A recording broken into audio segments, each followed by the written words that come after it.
Лайк басқандан неге аясыздар? Саусақтарыңыз 10 тонна болса да бисмилла деп көтеріп, лайк басып бермейсіздер ме? Комментарий жазып. Бірге футбол ойнаған өлімнен сіз арашалап бір рет алып қалған Рахат Алиевтің өліміне кім кінәлі деп ойлайсыз? Ол да өзім мысалға суицид болды деді ғой, дарғасы өлді деді. Сіз сенесіз бе дарғасы өлгеніне? Енді қазір мына биліктің айтқанына сенім жоқ қой. Оның енді әрине оның тірі жүрсе ол деген ол да дәлігектер болды ғой, бәрін тыңдаған, ол бәрін жариялады ма, жарияламады ма. Сол себептен ол енді өте қауіпті болды. Айсұлтанның өлімі туралы да неше түрлі әңгіме сөздер бар. Ол да талай нәрселерді шетін айтты. Бұлардың енді осындай бір әулет болды. Былыққа батқан, ұрлыққа батқан сондай әулет. Өкінішке орай, Қазақстанның 30 жылын жеп қойды. Халқын сатты, тонады Назарбаев.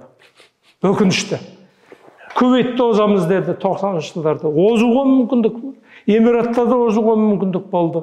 Енді міне өзі байып алды. Енді бұл айтқанда бір бейшара екен ғой, бейшара екен. Тексіз екен Назарбаев.